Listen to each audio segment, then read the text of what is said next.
ভারতের স্বাধীনতা দিবস 15ই আগস্ট শুধুমাত্র একটি জাতীয় ছুটির দিন নয়, বরং এটি একটি ঐতিহাসিক দিন যখন ভারত দীর্ঘ 200 বছরের ব্রিটিশ ঔপনিবেশিক শাসনের অবসান ঘটিয়ে একটি স্বাধীন সার্বভৌম রাষ্ট্রে পরিণত হয়।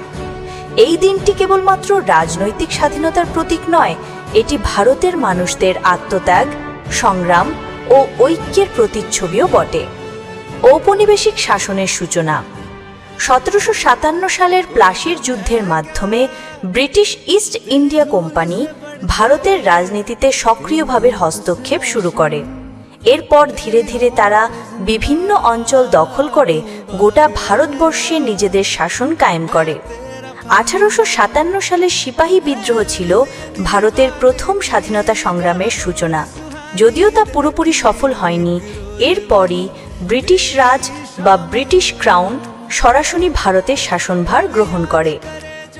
আন্দোলনের ক্রমবিকাশ 1905 বঙ্গভঙ্গ বিরোধী আন্দোলন, 1919 জালিয়ানওয়ালাবাগ হত্যাকাণ্ড ও রাওলাট আইন বিরোধী প্রতিবাদ, 1920 থেকে 22 অসহযোগ আন্দোলন মহাত্মা গান্ধীর নেতৃত্বে, 1930 লবণ আইন ভঙ্গ ও ডন্ডি অভিযান, 1942 ভারত ছাড়ো আন্দোলন কুইট ইন্ডিয়া মুভমেন্ট দ্বিতীয় বিশ্বযুদ্ধের সময়, 1947 বহু সংগ্রামের পর ভারত অর্জন করে কাঙ্ক্ষিত স্বাধীনতা।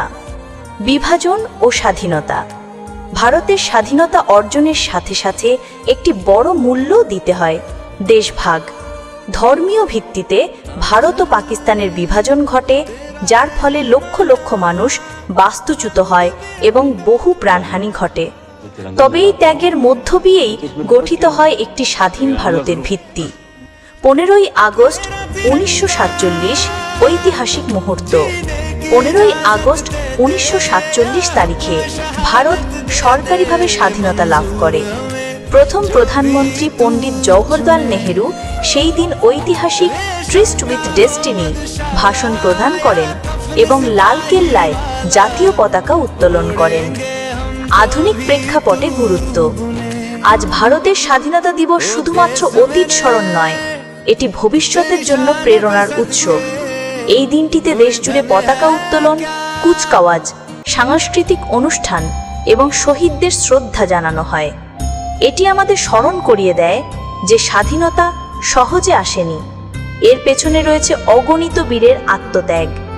উপসংহার: ভারতের স্বাধীনতা দিবস শুধু ইতিহাস নয়, এটি একটি অনুভূতি, একটি চেতনা এবং একটি দায়িত্ব। এই দিন আমাদের শিক্ষা দেয় কিভাবে দেশপ্রেম, ঐক্য ও আত্মবলিদান দিয়ে একটি জাতিকে গড়া যায়। ভবিষ্যৎ প্রজন্মের কাছে এই ইতিহাস তুলে ধরা আমাদের কর্তব্য, যাতে তারা স্বাধীনতার প্রকৃত মূল্য বুঝতে পারে এবং একটি উন্নত, সমৃদ্ধ ভারতের স্বপ্ন বাস্তবায়নে অংশ নেয়। জয় হিন্দ, জয় ভারত।